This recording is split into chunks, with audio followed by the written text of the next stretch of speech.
Hola hermanos, Dios les bendiga, ¿cómo están? Qué bueno que están atentos al programa Canto del Gallo y gracias a Dios por el Pastor Hugo que nos permite estar aquí una vez más en este programa para poder compartir el Evangelio.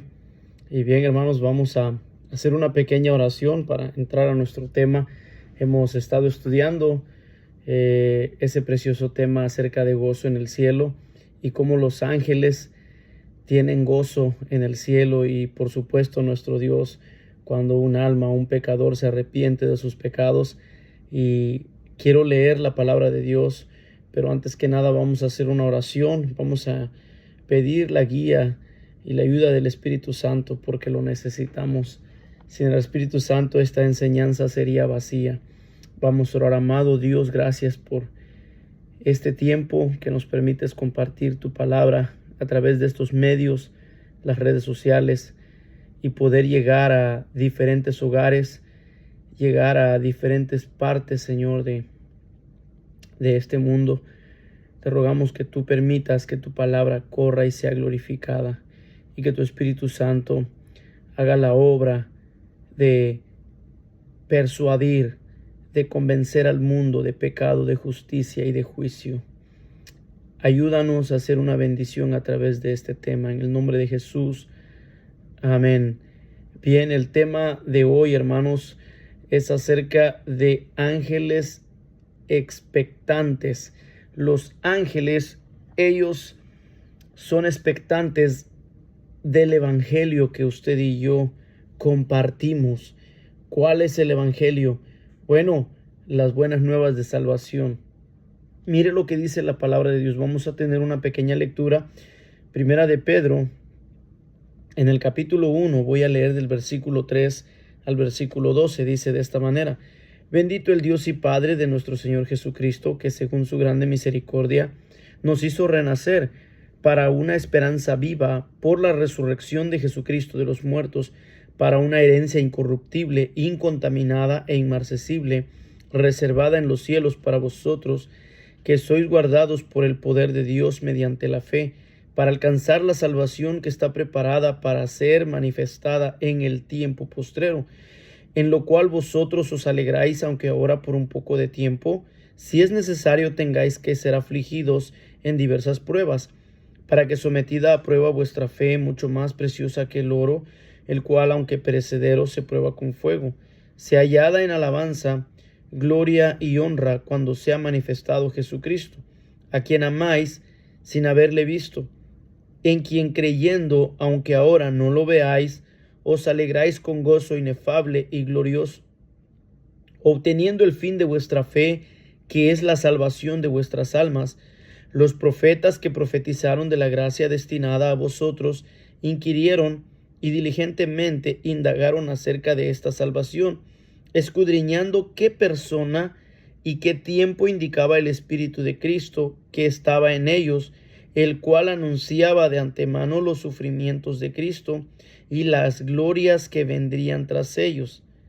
A estos se les reveló que no para sí mismos, sino para nosotros, administraban las cosas que ahora os son anunciadas, por las que os han predicado el Evangelio por el Espíritu Santo, enviado del cielo, cosas en las cuales anhelan mirar los ángeles.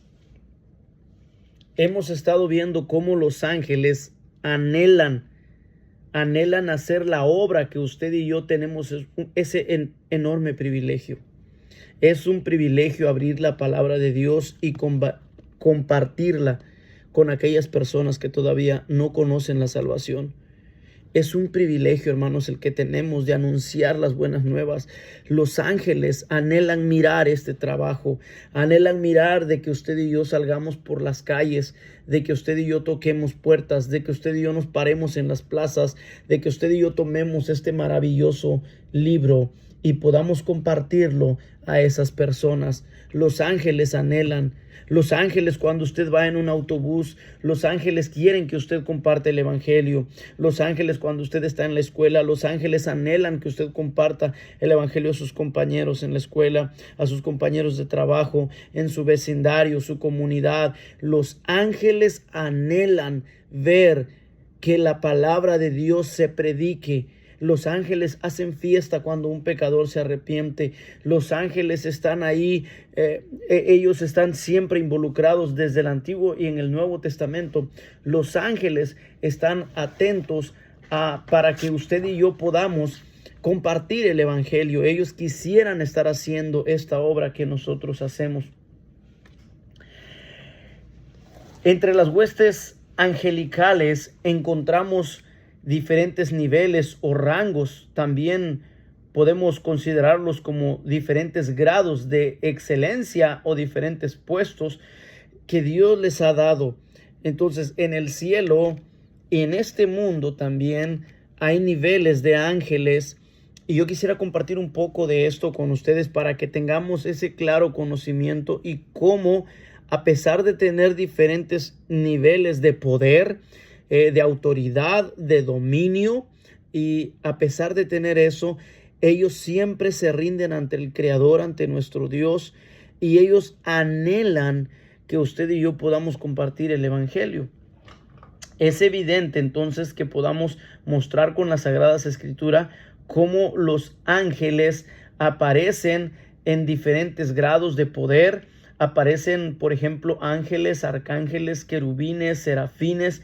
Y el pasaje, hermanos, que vamos a estar estudiando, nos aparece también en el libro de Lucas, nos aparece Daniel, y vamos a estar viendo algunos versículos de la Biblia relacionados y cómo la Biblia nos enseña que tienen diferentes poder, diferentes rangos, niveles, pero que siempre se sujetan y obedecen a nuestro Dios. Por ejemplo, podemos estudiar acerca del ángel Gabriel.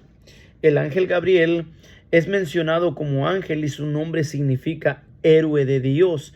La Biblia lo refiere como enviado por Dios. Mire Lucas 1:19. Vamos a ir ahí a la palabra de Dios, entrando en este tema de ángeles expectantes, porque ellos están ahí anhelando mirar. Ellos quisieran hacer este trabajo que nosotros, hermanos, es un privilegio. Es un privilegio ganar almas. Es un privilegio tocar puertas. Es un privilegio, quizás a veces llegamos cansados del trabajo y es necesario ir a hacer una visita. Eso es un privilegio. Mire cómo menciona aquí en el Evangelio, según San Lucas capítulo 1, versículo 19, hablando acerca del ángel Gabriel. Respondiendo el ángel le dijo: yo soy Gabriel, que estoy delante de Dios y he sido enviado a hablarte y darte estas buenas nuevas, hablando del anuncio del nacimiento de Juan el Bautista. La Biblia también lo refiere como enviado por Dios. El ministerio principal de este ángel Gabriel es como mensajero de Dios, llevando buenas noticias. Bueno, no solamente lo hizo aquí en el Nuevo Testamento, también lo hizo en Daniel 8:16. Y a propósito, hermanos, en el cielo, mientras Daniel estaba orando durante 21 días, el ángel Gabriel tuvo una lucha contra un demonio, y él, con el poder limitado que Dios le ha dado, él no pudo contra ese demonio. Él tuvo que esperar la ayuda de otro ángel más poderoso que llegó para poder socorrer al ángel Gabriel y acabar con este demonio. Mire, vamos a leer Daniel, por favor. Mire el capítulo 8, versículo 16, que nos enseña ahí la palabra de nuestro Dios en Daniel 8:16. Mire qué dice este hermoso pasaje de la palabra de Dios. Y oí una voz de un hombre,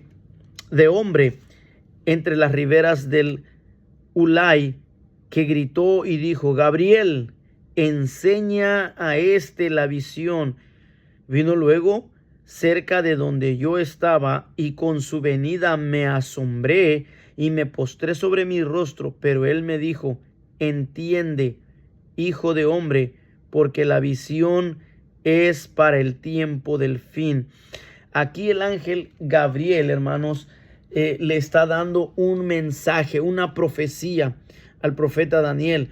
Pero vemos entonces que Gabriel es enviado de Dios como mensajero. Mire lo que dice el capítulo 9, versículo 21.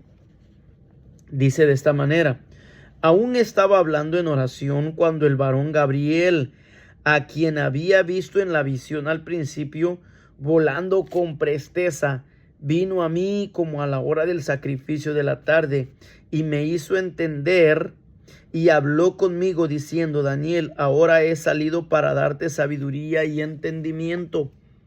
Al principio de tus ruegos fue dada la orden, y yo he venido para enseñártela, porque tú eres muy amado. Entiende pues la orden y entiende la visión. 70 semanas están determinadas sobre tu pueblo y sobre tu santa ciudad para terminar la prevaricación y poner fin al pecado y expiar la iniquidad, para traer la justicia perdurable y sellar la visión y la profecía y ungir al santo de los santos. Bien, ahí da a conocer acerca de una profecía hermosa que son las 70 semanas de Daniel. En otra ocasión lo podremos quizás estudiar a profundidad, esos preciosos temas de escatología. Será en otra ocasión.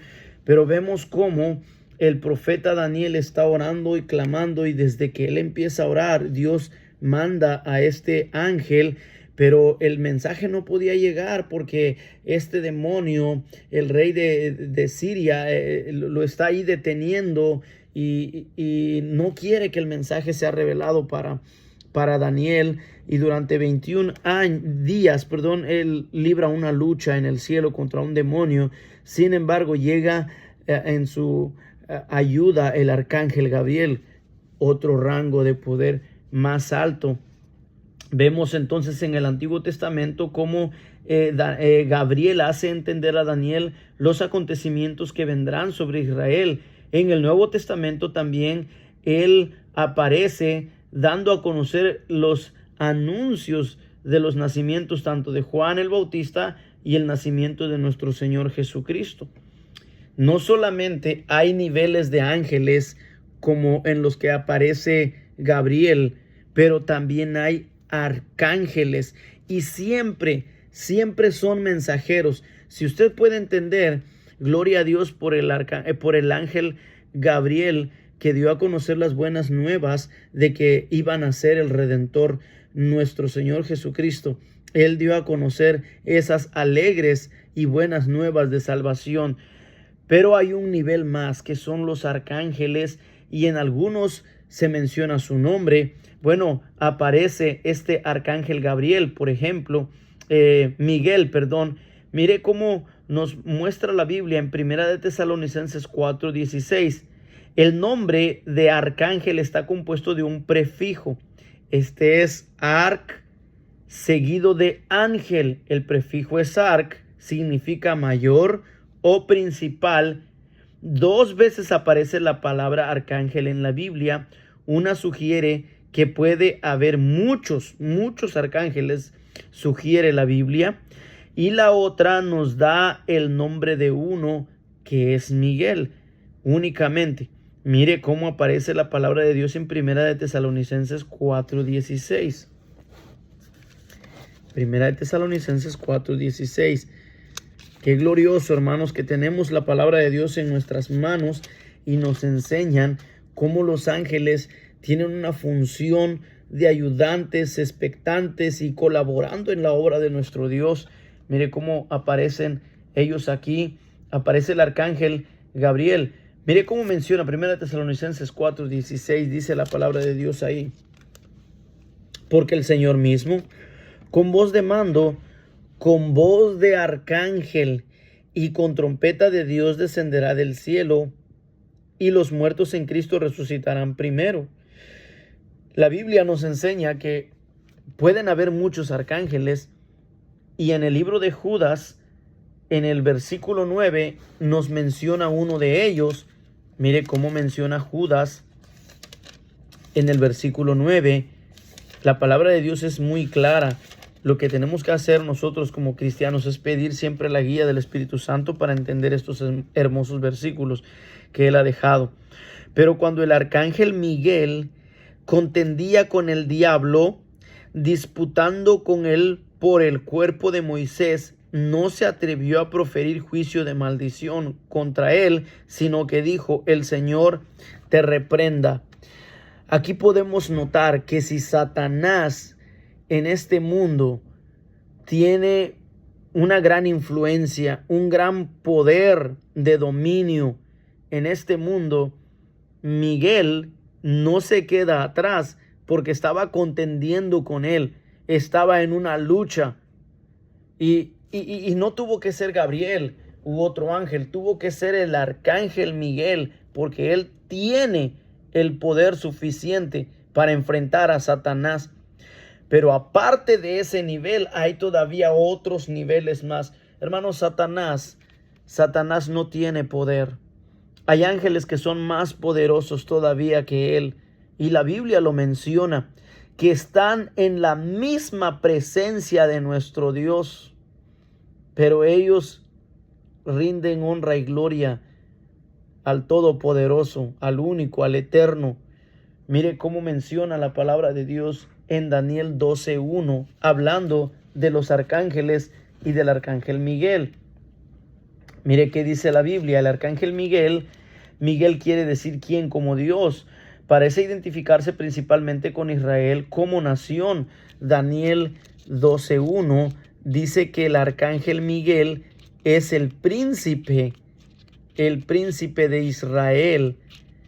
Daniel dice la palabra de Dios ahí en el capítulo 12, versículo 1, de esta manera. Voy a darle lectura. En aquel tiempo se levantará Miguel, el gran príncipe que está de parte de los hijos de tu pueblo, y será tiempo de angustia, cual nunca fue desde que hubo gente hasta entonces, pero en aquel tiempo será libertado tu pueblo, todos los que se hallen escritos en el libro.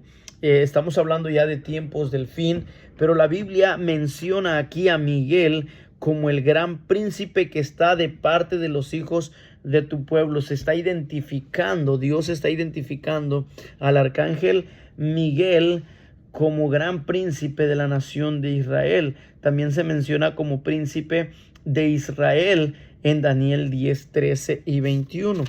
Mire cómo menciona la Biblia Daniel 10, 13. Dice aquí, voy a leer desde el versículo número 10 para que entendamos. Y aquí una mano me tocó e hizo que me pusiese sobre mis rodillas y sobre las palmas de mis manos. Y me dijo: Daniel, varón muy amado, está atento a las palabras que te he hablado y ponte en pie, porque a ti he sido enviado. Ahora, mientras hablaba esto conmigo, me puse en pie temblando. Entonces me dijo: Daniel, no temas, porque desde el primer día que dispusiste tu corazón a entender y a humillarte en la presencia de tu Dios, fueron oídas tus palabras, y a causa de tus palabras yo he venido. Mas el príncipe del reino de Persia se me opuso durante 21 días, pero he aquí, Miguel, uno de los principales príncipes, vino para ayudarme, y quedé allí con los reyes de Persia. He venido para hacerte saber lo que ha de venir a tu pueblo en los postreros días, porque la visión es para estos días. Uno de los príncipes, es decir, que hay más arcángeles, no solamente Miguel, es uno de los príncipes que está de parte del pueblo de la nación de Israel. Pero vemos, hermanos, qué gloriosa visión estaba mirando Daniel, de tal manera que él estaba temblando, hermanos. Él estaba débil. No sabemos si había comido, cuánto tiempo habían pasado, si estaba él en ayunas. Se cree, al estudiar estos versículos, que ese demonio estaba frenando el mensaje porque quería que Daniel muriera.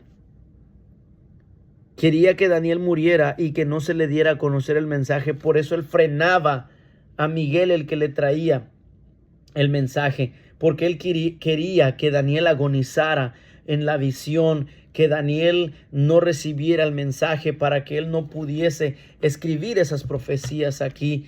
Pero gloria a Dios que llega un arcángel más poderoso y tiene que enfrentar a ese demonio Creo hace unos minutos dije Siria, pero no es Siria, es un demonio de Persia que estaba ahí apoyando la maldad en la política, porque se menciona que es uno de los príncipes del reino de Persia. Sea como fuere, hermanos, la palabra de Dios nos enseña que los arcángeles tienen mayor poder que los ángeles todavía. Aparece en la profecía luchando al lado de ángeles bajo su mando contra Satanás y los ángeles del infierno. En el Apocalipsis, hermanos, aparece como el arcángel Miguel va a librar una batalla en el fin de los tiempos y él será vencedor. Él va a derrotar a Satanás y a los ángeles. Obviamente nuestro Señor Jesús ya lo ha derrotado, pero también el arcángel Miguel en el capítulo 12 versículo 7 de Apocalipsis, lo vamos a leer para que no diga, el hermano está exagerando con lo que está diciendo. Bien, Apocalipsis 12 versículo número 7. Mire cómo menciona aquí la palabra de Dios. Después hubo una gran batalla en el cielo. Miguel y sus ángeles luchaban contra el dragón. El dragón es Satanás. Y luchaban el dragón y sus ángeles, aquellos demonios caídos, ángeles caídos. Pero no prevalecieron, ni se halló ya lugar para ellos en el cielo. No prevalecieron, no pudieron contra el arcángel Miguel y con los ángeles que estaban luchando al lado de Miguel. No pudieron con él. Y mire qué dice la Biblia. Y fue lanzado fuera el gran dragón, la serpiente antigua que se llama Diablo y Satanás, el cual engaña al mundo entero. Fue arrojado a la tierra y sus ángeles fueron arrojados con él. La Biblia, hermano, nos enseña cómo este arcángel Miguel tiene gran poder y él siempre rinde su corona al Creador de los cielos, al Todopoderoso. Satanás y los ángeles que con él están son lanzados a la tierra. Son lanzados a la tierra. Podemos entonces deducir que sea uno o muchos arcángeles, se refiere a uno que está sobre los ángeles, con mayor autoridad, mayor poder, considerado como príncipes también, así son llamados. Hay un dominio más. Entre los niveles de poder de ángeles están los conocidos serafines. La palabra serafín puede derivarse de una palabra hebrea que quiere decir amor, aunque es más fácil extraer el significado simple de ardiente o noble. El conocimiento bíblico de estos seres brota solo en Isaías capítulo 6 versículo 1 al 7, donde nosotros podemos deducir lo siguiente. Vamos a ir ahí, a Isaías capítulo número 6, versículo 1 al 7. Vaya conmigo, por favor. En el año que murió el rey Uzías, vi yo al Señor sentado sobre su trono, alto y sublime, y sus faldas llenaban el templo. Por encima de él había serafines, cada uno tenía 6 alas, con 2 cubrían sus rostros, con 2 cubrían sus pies, y con 2 volaban. Y el uno al otro daban voces, diciendo: Santo, Santo, Santo Jehová de los ejércitos, toda la tierra está llena de su gloria. Y los quiciales de las puertas se estremecían con la voz del que clamaba, y la casa se llenó de humo. Entonces dije: ay de mí, que soy muerto, porque siendo hombre inmundo de labios y habitando en medio de pueblo que tiene labios inmundos, han visto mis ojos al Rey Jehová de los ejércitos. Y voló hacia mí uno de los serafines, teniendo en su mano un carbón encendido, tomado del altar con unas tenazas, y tocando con él sobre mi boca, dijo: he aquí que esto tocó tus labios, y es quitada tu culpa y limpio tu pecado. Dice que por encima de Dios había serafines, porque dice que él estaba sentado en su trono alto y sublime, y por encima de él habían serafines. Cuando Dios le dijo a Moisés que construyera el arca del testimonio, el arca del pacto, el arca de la alianza, en esa arca habían 2 querubines también que tenían sus alas por encima y topaban las alas de un querubín contra otro, con las alas del otro querubín, representando la presencia de Dios. Una similitud de lo que está allá en el cielo tenía que hacer Moisés.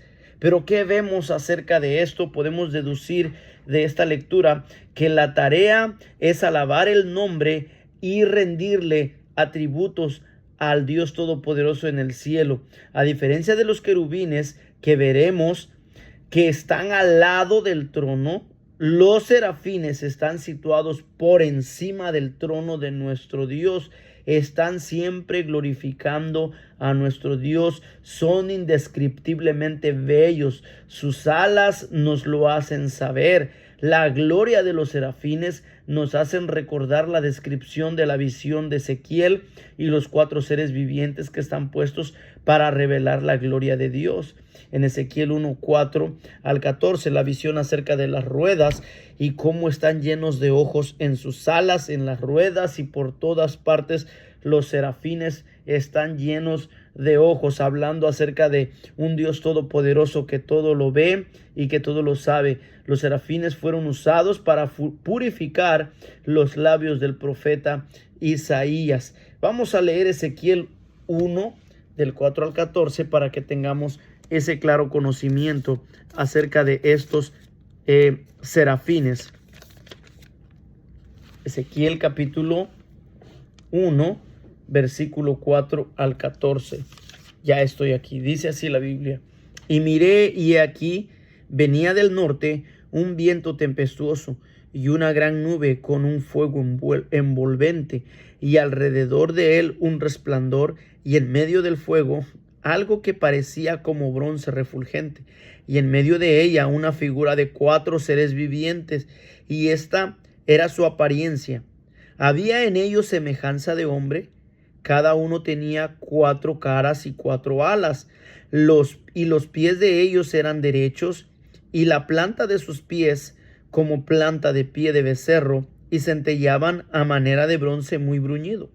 Debajo de sus alas, a sus 4 lados, tenían manos de hombre, y sus caras y sus alas por los 4 lados.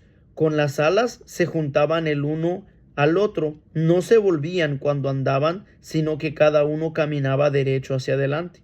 Y el aspecto de sus caras era cara de hombre y cara de león al lado derecho de los 4, y cara de buey a la izquierda en los 4. Asimismo había en los 4 cara de águila. Así eran sus caras, y tenían sus alas extendidas por encima, cada uno 2, las cuales se juntaban, y las otras 2 cubrían sus cuerpos, y cada uno caminaba derecho hacia adelante, hacia donde el Espíritu les movía que anduviesen, andaban, y cuando andaban no se volvían.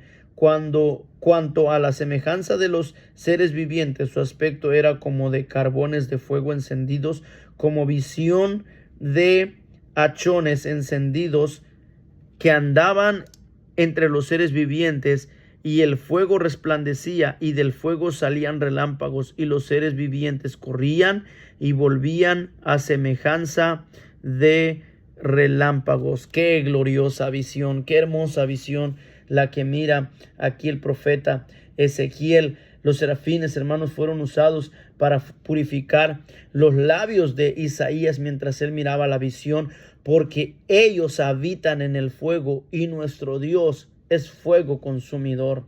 Nuestro Dios, hermanos, es todopoderoso. Él es la luz. Él está, hermanos, rodeado de serafines. Y bien, el tiempo se nos está yendo. Vamos a ver un poquito acerca de los querubines, que es otro nivel. Y a pesar de que hayan muchos niveles de poderes, A pesar de todo eso, vemos cómo todos le rinden la honra y la gloria a nuestro Dios. Vamos a ver los querubines. Este nombre significa figura imaginaria, es decir, símbolo usado para indicar o representar. Esto, no obstante, son seres celestiales reales. Su referencia se repite como 84 veces en el Antiguo Testamento y una vez en el Nuevo Testamento.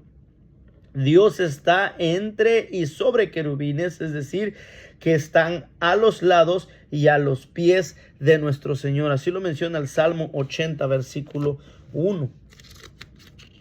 Salmo 80, versículo 1.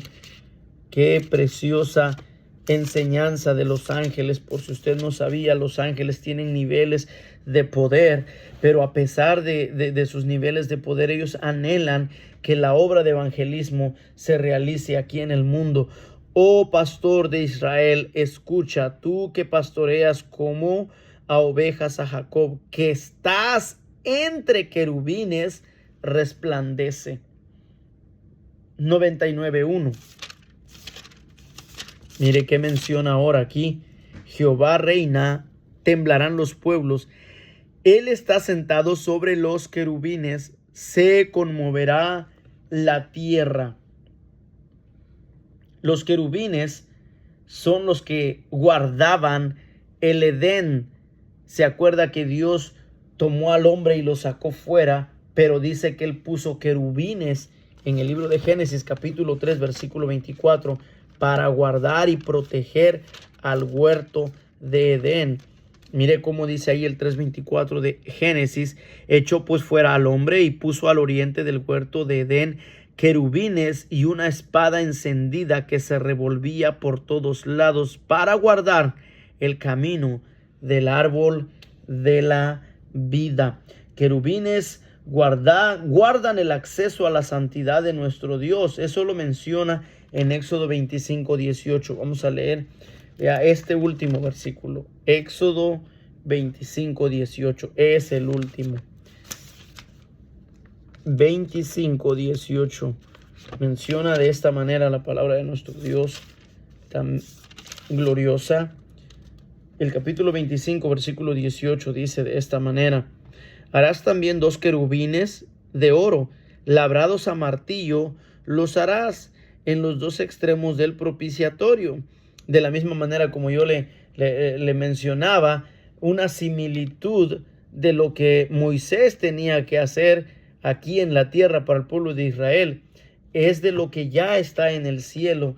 Pero el libro de Éxodo nos refiere la figura de querubines de oro, representando este hecho de cómo los querubines están ahí guardando el acceso a la santidad de nuestro Dios. Aunque la gloria de los ángeles, arcángeles, querubines y serafines es impresionante, tal gloria palidece ante la indescriptible gloria del Rey de Reyes y Señor de Señores, ante quien todos los poderes del cielo se postran en sublime alabanza y santa adoración. Toda honra, gloria y alabanza sean al Señor, pues solo a Él le pertenecen.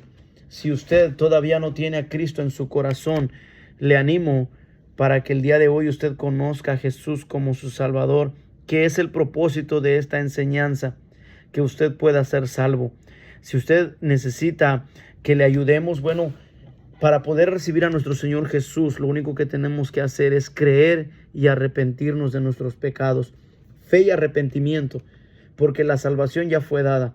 La salvación es la gracia de nuestro Dios, un favor inmerecido, es un don, es una dádiva, no la podemos comprar, no podemos alcanzarlo tampoco con nuestros actos portándonos bien, no lo vamos a alcanzar, pero sí hay una manera para que usted y yo podamos ser salvos, y es arrepentimiento y fe.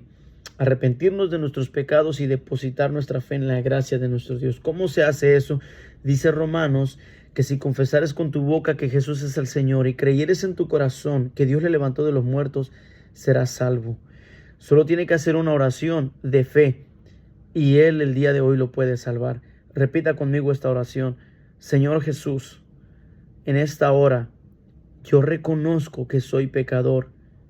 Te pido que me perdones y te abro mi corazón para que entres en Él. Te acepto como mi Señor y Salvador.